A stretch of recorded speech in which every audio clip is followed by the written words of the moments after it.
yaliamua kuunganisha nchi zao na kuunda taifa jipya, Jamhuri ya Muungano wa Tanzania. Muungano huo umeifanya Tanzania kuwa nchi pekee barani Afrika isiyokuwa na kurithi kutoka kwa wakoloni. Ni taifa lililoundwa na wananchi wenyewe wa Zanzibar na Tanganyika, tena kwa hiari yao, wakiongozwa na mashujaa wawili na viongozi mahiri na shupavu, wapenda umoja na mshikamano, yaani baba wa taifa hayati Mwalimu Julius Kambarage Nyerere na hayati Mzee Abeid Amani Karume. Wazee wetu hawa wamefanya mambo mengi makubwa kwa taifa letu, ikiwemo kuongoza harakati za kutafuta uhuru wa mataifa yetu mawili, na sasa Mwenyezi Mungu amewapumzisha. Tuwaache wapumzike kwa amani, nasi wa Tanzania tuendelee kushikamana na kuulinda umoja wetu. Ndugu zangu Wazanzibari na Watanzania mnaonisikiliza, kama nilivyosema awali, muungano wetu sio wa kulazimishwa, bali ni wa hiari na umetokana na mambo makubwa mane. Kwanza ni maono ya mbali ya waasisi wetu, yaani Mwalimu Julius Kambarage Nyerere na Mzee Karume, hususani kuhusu mtengamano wa bara la Afrika. Pili, umechangiwa na ukaribu wa kijiografia uliopo kati ya Tanganyika na Zanzibar. Tatu, ni mahusiano ya kindugu na urafiki baina ya wananchi wa Zanzibar na Tanganyika ambayo yalichagizwa na lugha moja ya Kiswahili, pamoja na mwingiliano wa masuala ya utamaduni. Na nne, ni uhusiano wa karibu na kirafiki uliokuwepo kati ya vyama vilivyopigania uhuru vya nchi zetu mbili, yaani Tanganyika African National Union 5 kilichoanzishwa mwaka 1954 na Afro Shirazi Party ASP kilichoanza mwaka 1957, ambapo vilikuwa vikishirikiana hata kabla ya uhuru, na ambapo baadaye kikaundwa Chama cha Mapinduzi CCM mwaka 1977. Hayo ndiyo mambo makubwa yaliyowawezesha kuwepo kwa muungano wetu. Kwa hiyo ukimsikia mtu anasema kwamba muungano huu ni wa kulazimishwa, basi ujue ni mzushi na hafahamu vizuri historia ya nchi yetu, na mtu wa namna hiyo hastahili hata kidogo kupewa dhamana ya kuliongoza taifa letu.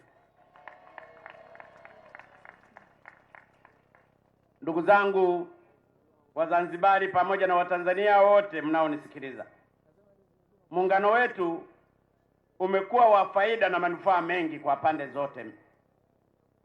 Kwanza kabisa, kama nilivyosema awali, muungano wetu umeifanya Tanzania kuwa taifa pekee barani Afrika ambalo mipaka yake haitokani na mipaka iliyowekwa na wakoloni.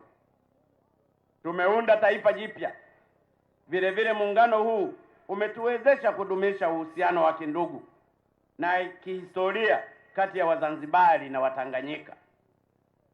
Kama mjuavyo, wananchi wa Zanzibar na Tanganyika walikuwa na uhusiano wa mwingiliano hata kabla ya kuja kwa wakoloni. Ndiyo sababu huku Zanzibar kuna watu wanaitwa wakina Makungu. Kwa Kisukuma mtu Makungu maana yake ana uwezo sana ya makungu. Lakini kule bara nako kuna wakina Makame, na hiyo ndiyo Tanzania. Faida nyingine kubwa ya muungano wetu ni kwamba umetuwezesha kujenga taifa moja lenye nguvu na lenye uhuru wa kweli, sio uhuru wa bendera. Na swala hili tumelidhihirisha mara nyingi, ikiwemo wakati wa vita vya Nduli Amini kule Uganda alipotuvamia, ambapo tulisimama kwa pamoja na tukaweza kumshinda.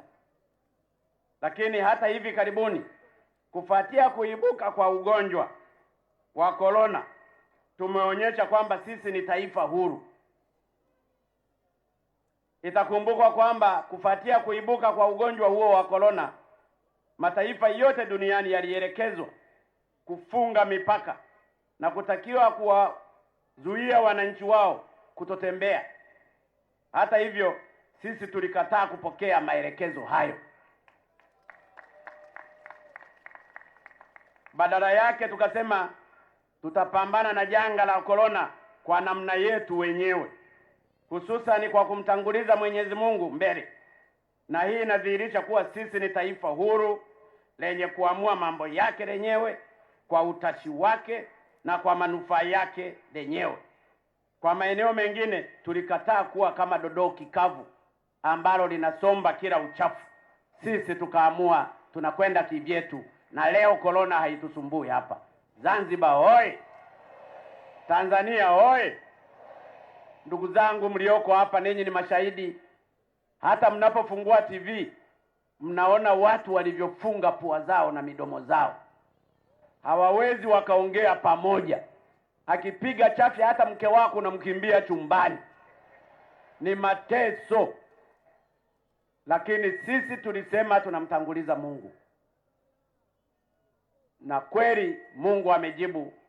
Tanzania imekuwa ni taifa pekee ambalo halisumbuliwi na corona. Mungu oye!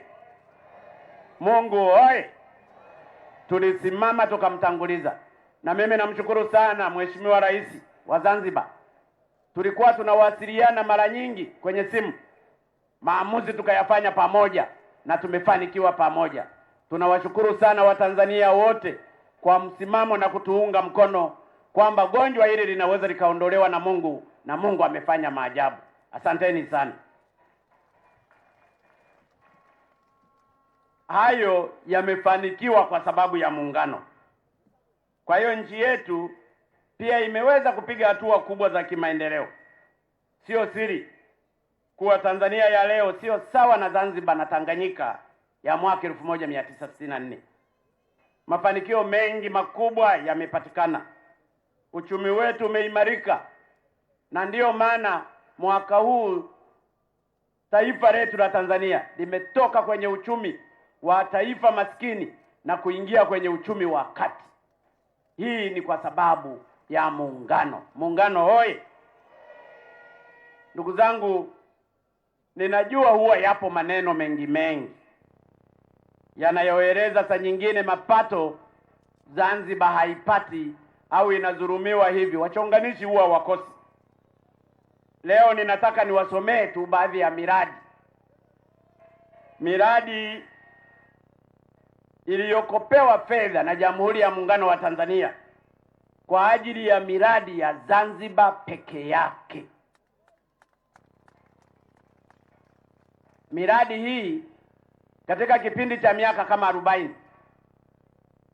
zimekopwa fedha na Jamhuri ya Muungano wa Tanzania kwa ajili ya Zanzibar peke yake, fedha zenye thamani ya trilioni 2.3.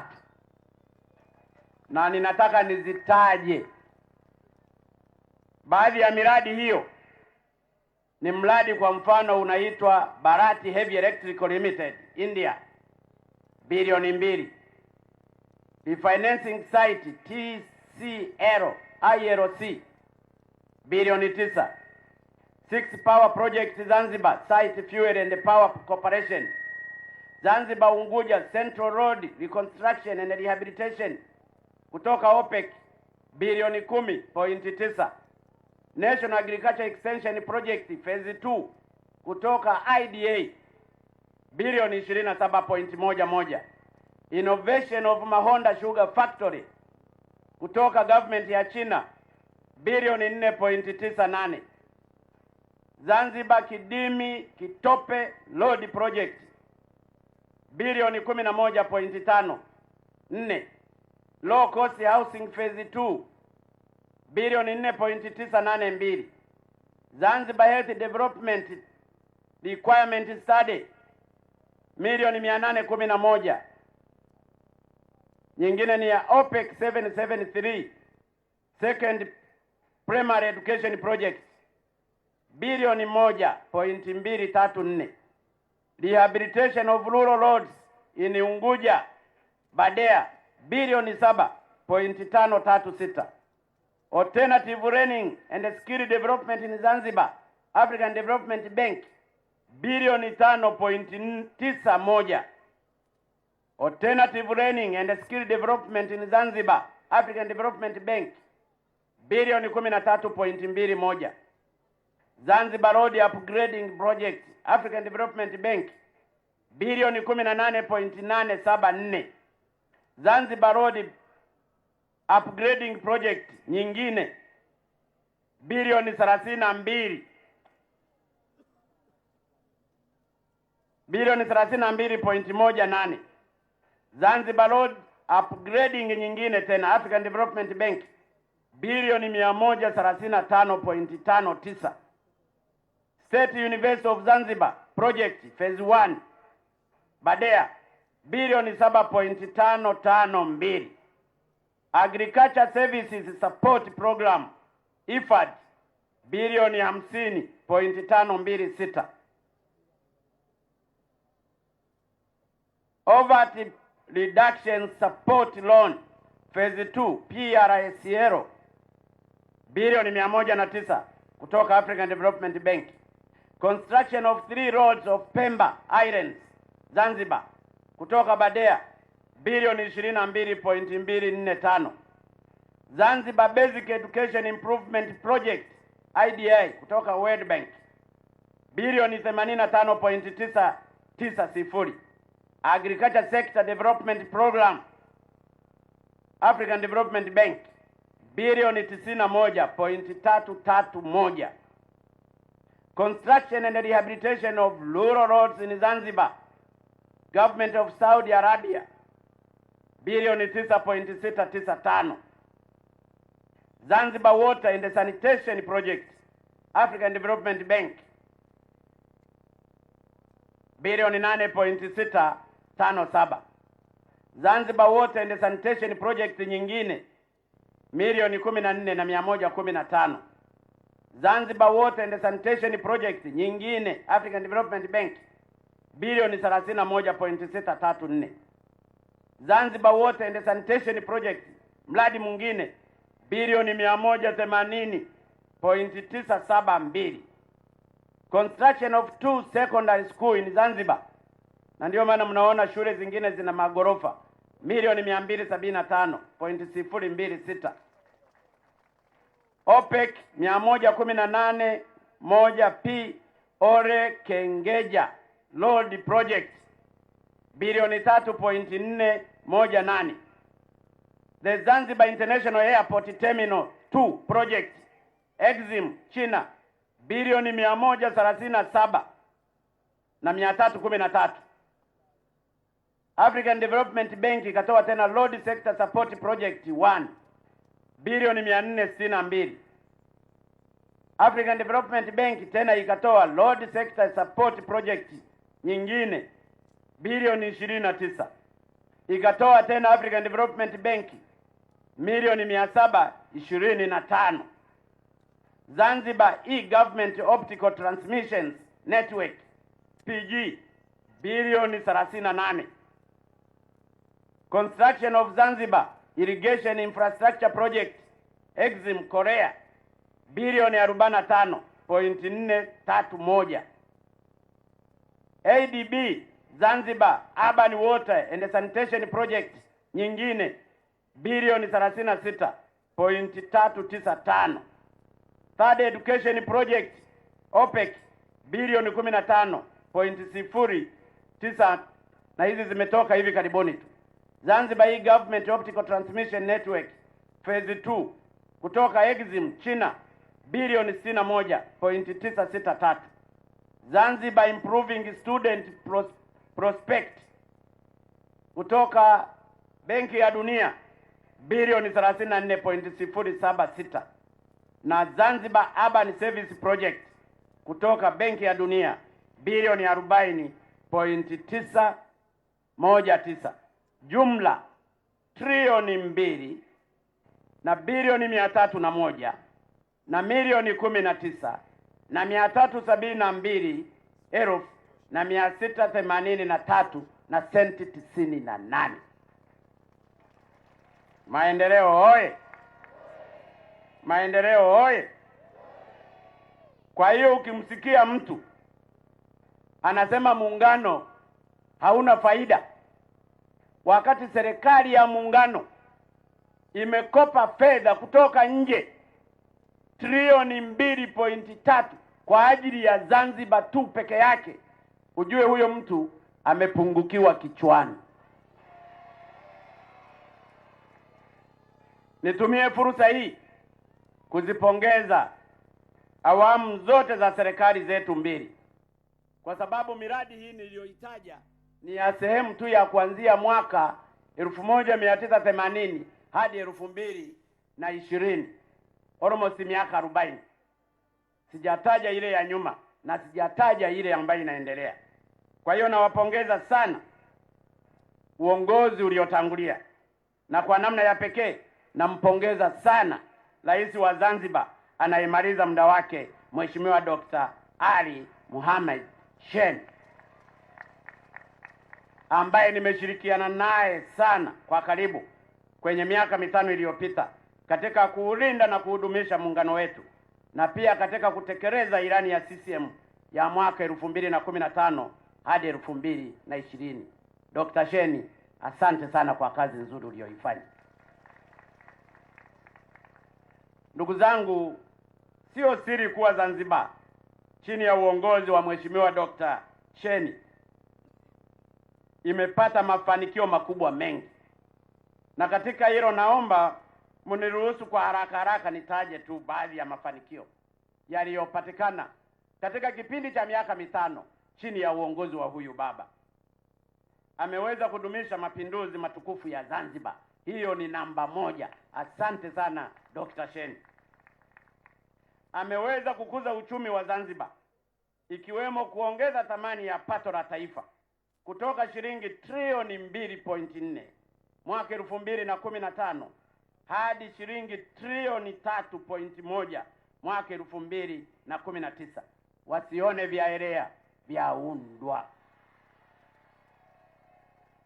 Makusanyo ya mapato, kwa sababu angezungumza yeye mungesema labda anajivutia. Mimi nataka kuwaeleza na hiki na waeleza cha ukweli. Makusanyo ya mapato yameongezeka kutoka bilioni 428.5 hadi shilingi bilioni 748.9. Asante Dr. Shein. Mfumuko wa bei kutoka 5.7 hadi 2.7 na kukuza uchumi kwa wastani wa 7, na ndiyo maana hata mishahara alipandisha ya wafanyakazi. Dr. Shein, asante sana. Ameweza kukuza sekta ya utalii kwa kuwezesha kuongezeka kwa idadi ya watalii wanaotembelea Zanzibar kutoka 294,243 mwaka 2015 hadi watalii 538,264 mwaka 2019, na uhakika wataongezeka zaidi baada ya hili gonjwa la corona kutoweka, na hivyo kuvuka lengo lililowekwa kwenye ilani ya mwaka wa 2015 kwa kutembelewa na watalii 500,000. Hongera sana Dr. Shein na uongozi uliokuwa nao.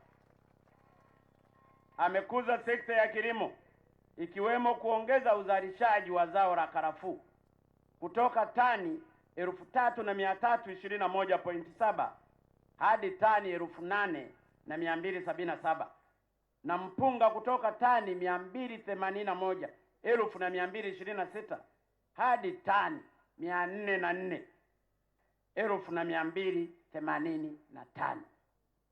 Mnyonge mnyongeni, haki yake mpeni. Shein oye! CCM oye! Zanzibar oye! Unguja oye! Pemba oye! Tanzania oye! Baba huyu Dr. Shein amefanikiwa pia kuimarisha miundombinu, ikiwemo kujenga barabara mpya za lami zenye urefu wa kilomita 159.14 ambapo barabara ndefu zaidi iliyojengwa ni ile ya Ore Kengeja.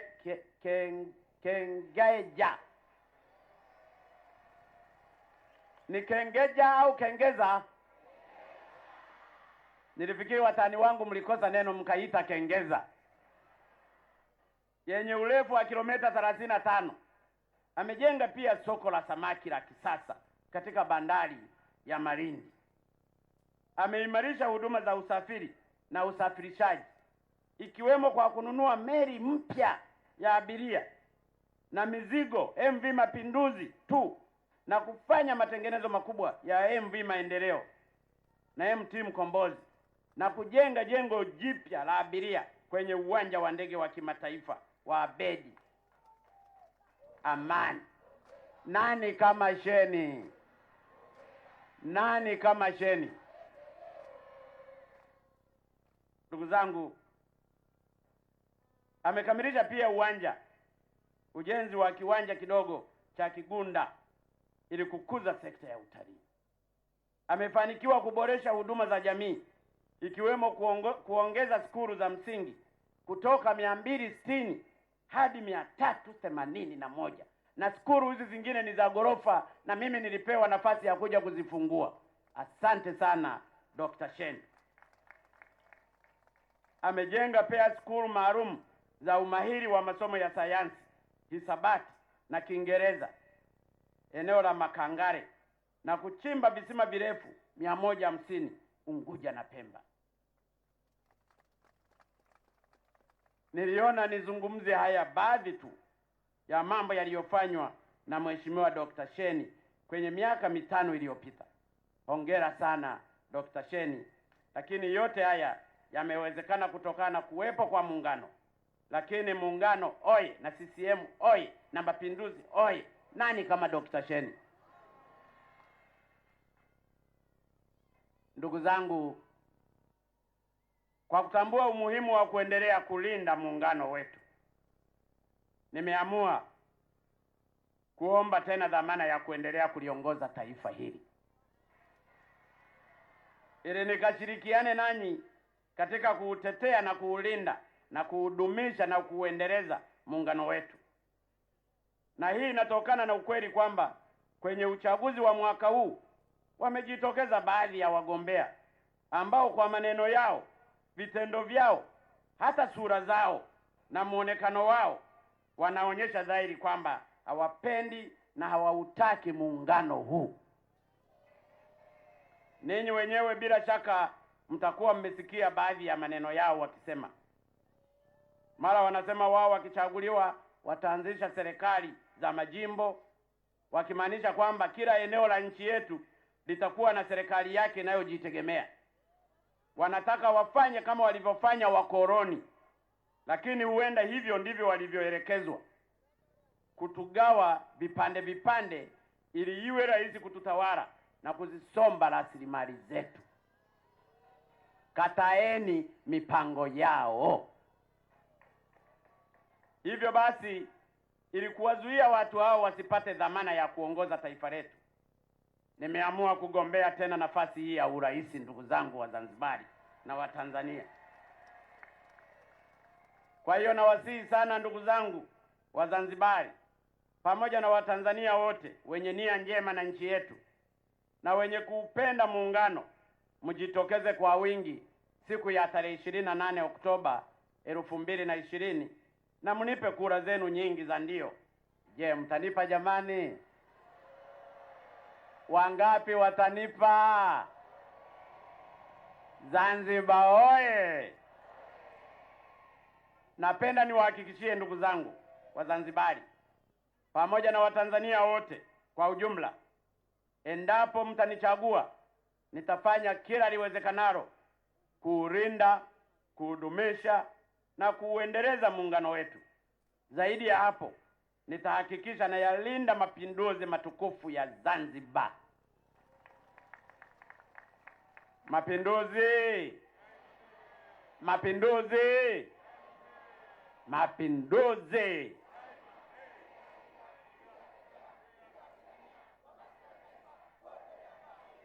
Asante sana.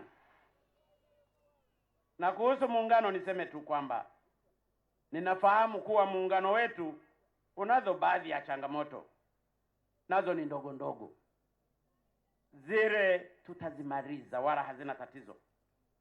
Mtakumbuka wakati palipokuwa na changamoto ya swala la TANESCO na ZECO, kwamba ZECO ilikuwa inadaiwa zaidi ya bilioni 22.9. Nilizifuta moja kwa moja hilo deni. Nikasema hizo bilioni 22.9 hazilipwi kwa sababu Zanzibar ni Tanzania na Tanzania ni Zanzibar. Sikutaka kuwatwisha mzigo wa Zanzibari kwa kulipia bilioni 22.9 wakati umeme huu wote unatoka Tanzania. Na hii pia ni raha ya kuwa na muungano. Muungano oye! Kwa hiyo vichangamoto vingine vidogo vidogo ni vidogo dogo mno, haviwezi vikatushinda, na hasa mkinichagulia na Mwinyi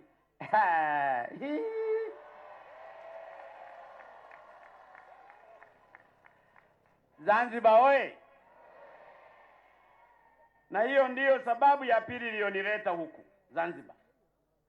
Nimekuja kumwombea kura mwana CCM mwenzangu ndugu Hussein Mwinyi achaguliwe kuwa rais wa Zanzibar, ili nikashirikiane naye katika kuulinda muungano wetu. Na yeye mmemsikia hapa katika utangulizi wake, amesema ataulinda muungano na atayalinda mapinduzi matukufu ya Zanzibar, lakini pia kushughulikia changamoto zinazotukabili. Kama wasemavyo Waswahili, ndege wenye mabawa yanayofanana huruka pamoja. Mimi na Mwinyi tunafanana kwa sababu sisi wote ni CCM.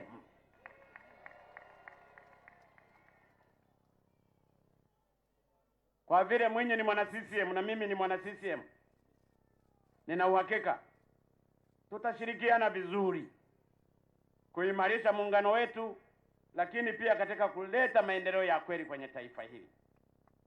Ndugu zangu, labda niwape historia kidogo ya Mwinyi. Mwinyi kijana huyu, mimi namuita kijana kwa sababu ninamzidi umri, amekuwa waziri kwa miaka 20. Mimi nilikuwa waziri kwa miaka 20 kabla ya kuchaguliwa kuwa rais. Na ndiyo maana ninafikiri miaka 20 ya Mwinyi inamtosha kabisa kuwa rais wa Zanzibar. Mheshimiwa Mwinyi Hussein amekuwa waziri wa ulinzi miaka 11. Mizinga yote inamjua, vifaru vyote vinamjua, helikopta za vita zote zinamjua, mabomu yote yanamjua. Miaka 11 iko chini yake. Baba huyu hakuwa na tamaa hata ya kupindua serikali. Mtu na vifaru na ndege, kila kitu chako, si ungeweza kupindua hata serikali akawa rais? Miaka 11. Ana moyo wenye uvumilivu na wa kipekee. Mwinyi, hongera sana. Alichaguliwa na marehemu Mzee Mkapa kuwa naibu waziri wa afya miaka 5. Akachaguliwa kuwa waziri ofisi ya rais inayoshughulikia muungano, alikaa miaka 2. Akachaguliwa pia kuwa waziri wa afya miaka 2. Akaenda sasa wizara ya ulinzi. Hata na mimi nilipokuja miaka yangu 5 nilichunguza mawaziri wote, nilimkosa anayefaa kuwa waziri wa ulinzi kama Hussein Mwinyi. Ninajiuliza sasa hivi, nikichaguliwa kuwa rais, nitapata shida kumtafuta waziri wa ulinzi mwenye kariba kama Hussein Mwinyi. Sasa ninashangaa huku, wapo baadhi ya watu wanasema hawezi. Wema vifaru yalimheshimu ashindwe kuongoza hii nchi?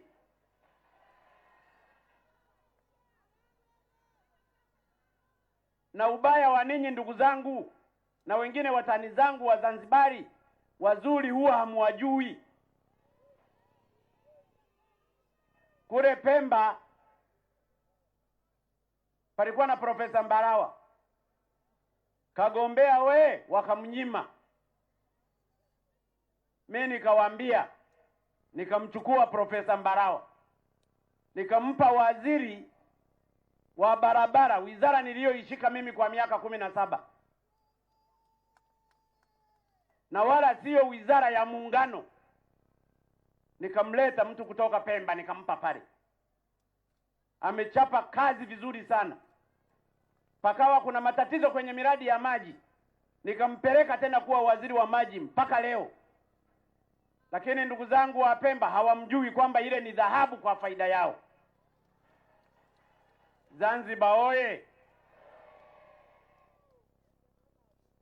Wazuri ninyi huku ndio mnawapiga vita badala ya kuwatumia. Kweli utamlinganisha Mwinyi na wale waliogombea miaka 25 iliyopita? Kila baada ya miaka 5 unagombea, baada ya miaka 5 unagombea, uligombea na babu yako, ukaja ukagombea na wijukuu, ukaja ukagombea jina wa kina nani?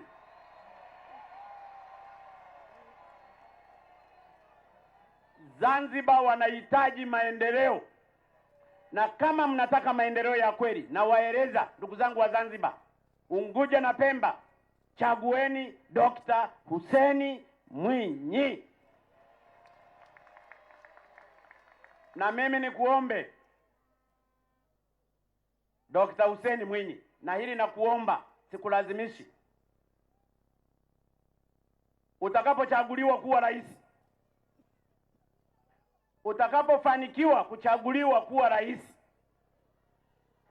na mimi kwa sababu ni kaka yako wa kuzaliwa, hakikisha makamo wako wa pili wa rais anatoka Pemba.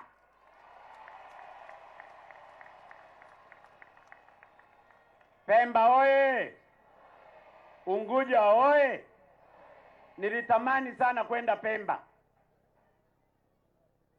Ninawaomba ndugu zangu wa Pemba, kama wananisikia, wampe kura za kutosha Mwinyi. Ninajua wasikikunyima kura na wewe hutafurahi hata kuchagua makamo wa pili wa rais kutoka huko, lakini nina uhakika wamenielewa. Unguja na Pemba, mgawanyiko unatakiwa upotee. Hili ni taifa moja, hili ni taifa moja, na Jamhuri ya Muungano wa Tanzania inaitwa Jamhuri ya Muungano wa Tanzania kwa sababu kuna Tanganyika na Zanzibar, kuna Pemba na Unguja. Mwinyi oye! Ndugu zangu wa Zanzibari, ndugu Hussein Mwinyi ni chaguo sahihi kuiongoza Zanzibar katika kipindi hiki. Binafsi namfahamu vizuri sana ndugu Mwinyi, nimefanya naye kazi kwa miaka mingi, tangu akiwa naibu waziri wa afya, baadaye waziri kamili wa afya na waziri wa ulinzi na jeshi la kujenga taifa.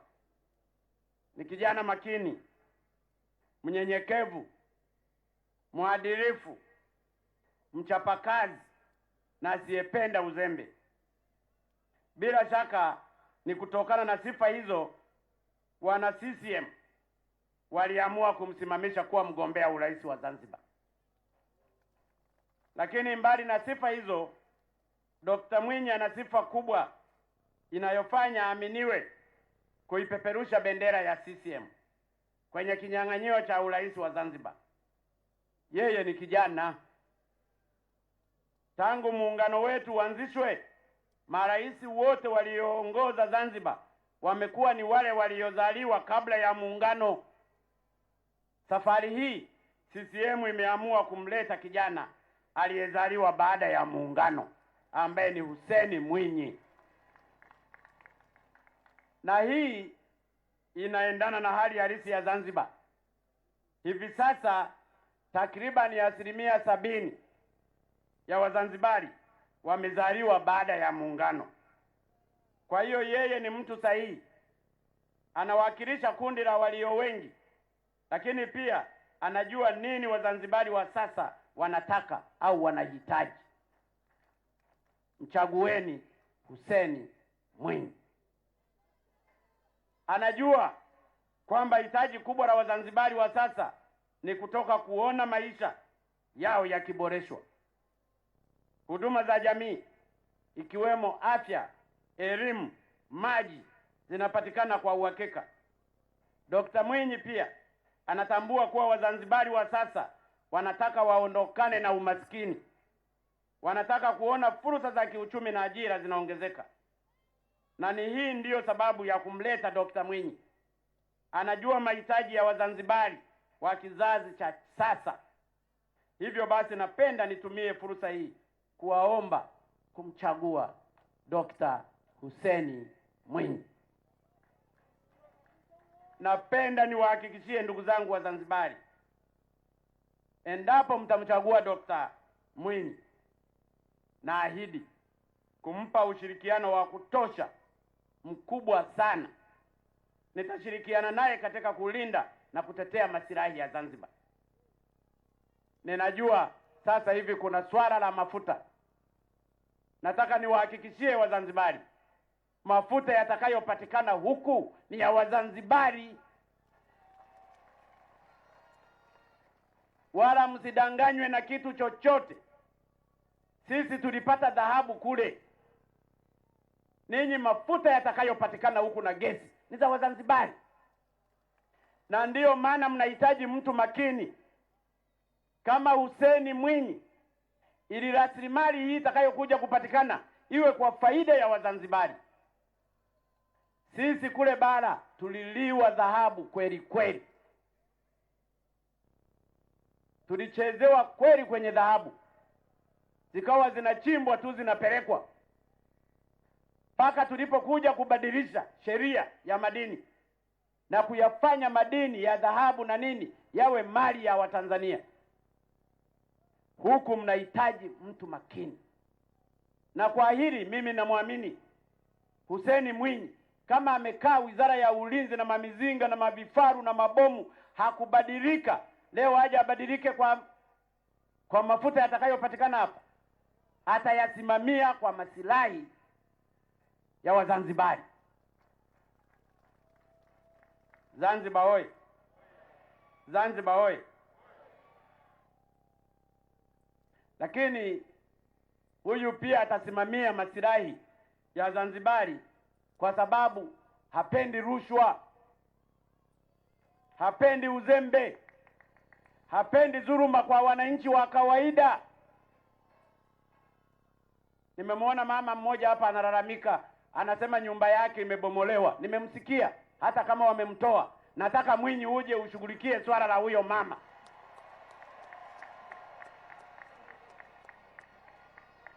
Na nataka huyo mama kule mliko mpicha muje mumlete hapa kwenye stage ili nimsikilize shida yake. Kwa sababu ukishakuwa kiongozi, kuongoza maana yake ni kusikiliza kero za wananchi.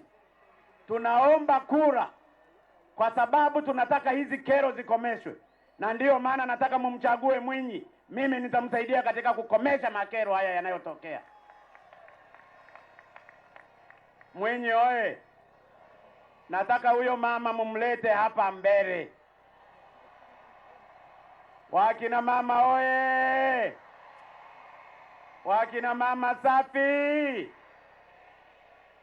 Kazi ya kuongoza ni kusikiliza shida za wananchi, hasa wanyonge.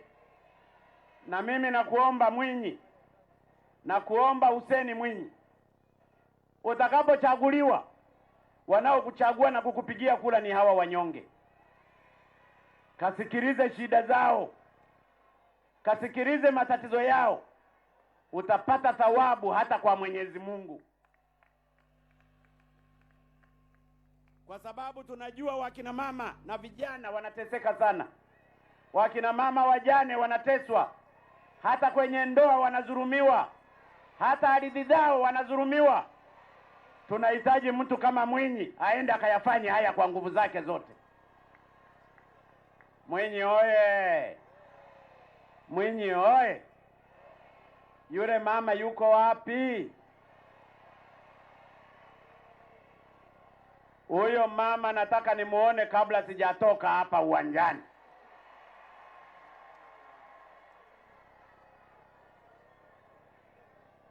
Ninafahamu pia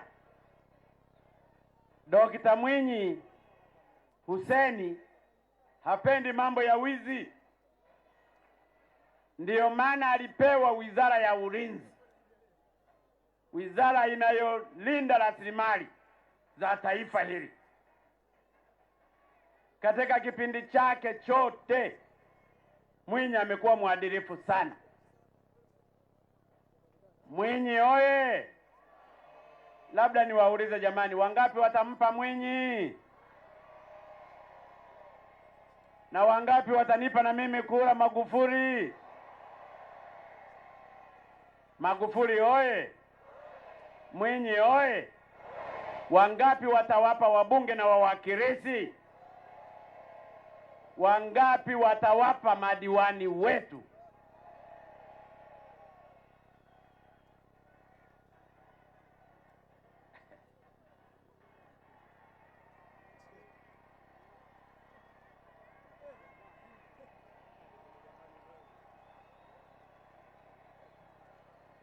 CCM oye! Ndugu zangu, swala la muungano limezungumzwa sana kwenye ilani ya uchaguzi. Sisi kwenye ilani yetu ina kurasa 303. Sura ya kwanza imezungumzia swala la muungano na kudumisha mapinduzi matukufu. Sura ya 8 nayo imefanya hivyo hivyo, na sura ya 9. Hii maana yake sisi tulioyapanga katika muungano tumepanga kujenga nchi yenye kufata yaliyomo kwenye ilani ya uchaguzi, lakini kuwatumikia Watanzania. Napenda pia niahidi, endapo mtamchagua Mwinyi pamoja na wabunge na wawakilishi wa CCM, nitashirikiana naye katika kufanya mapinduzi ya kiuchumi kwa maendeleo ya wananchi wetu, ikiwemo kupambana na umaskini, kuinua maisha ya wananchi na kushughulikia matatizo ya ukosefu wa ajira. Na katika hilo pande zetu mbili zina maeneo mengi ya kushirikiana, ikiwemo biashara, uchumi wa bahari na rasilimali za majini, blue economy, ambayo Mheshimiwa Mwinyi amekuwa siku zote akifafanua hapa, pamoja na utalii, kilimo, bila kusahau ujenzi wa miundombinu.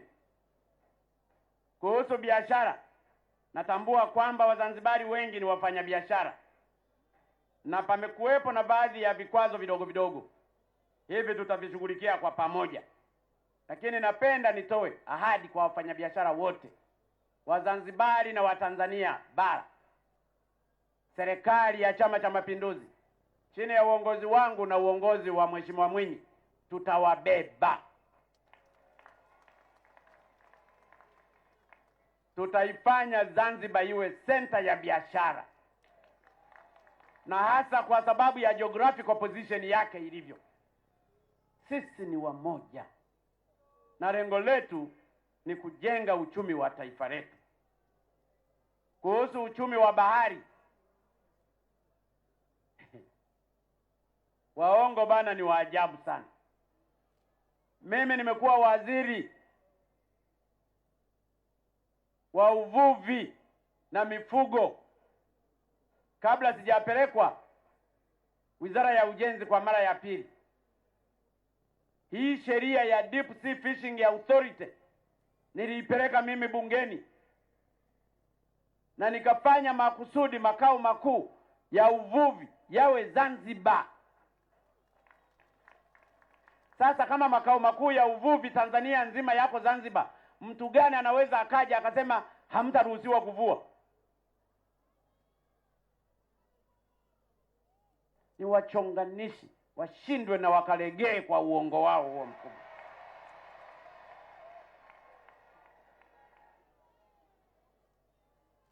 Hili ni taifa moja. Hata meli zinazosajiliwa za uvuvi zinasajiliwa hapa.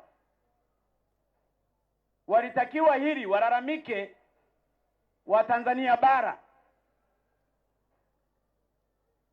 Tumefanya hivyo kwa makusudi, kwa kutambua uchumi wetu na taifa hili ni moja kwa maendeleo ya Watanzania wote. Waongo hawaishi duniani. Unaweza ukawa na mke wako mzuri tu unampenda, akikutana na waongo anaweza hata akahongwa samaki tu akakuacha. Waongo wabaya sana, na waongo wako hivyo hivyo hata kwa wanaume. Una mume wako unamtunza vizuri, unamkanda maji wakati mwafaka,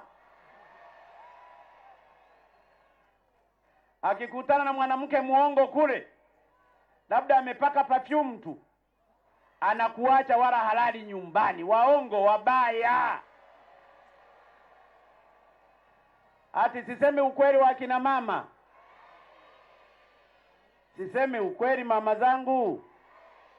Wangapi wanakubaliana na mimi kwamba wanaume wanapataga waongo? Ati wakina baba siseme ukweli? Wangapi wanakubaliana na mimi kwamba wakina mama saa nyingine wanapataga uongo? Zanzibar oye!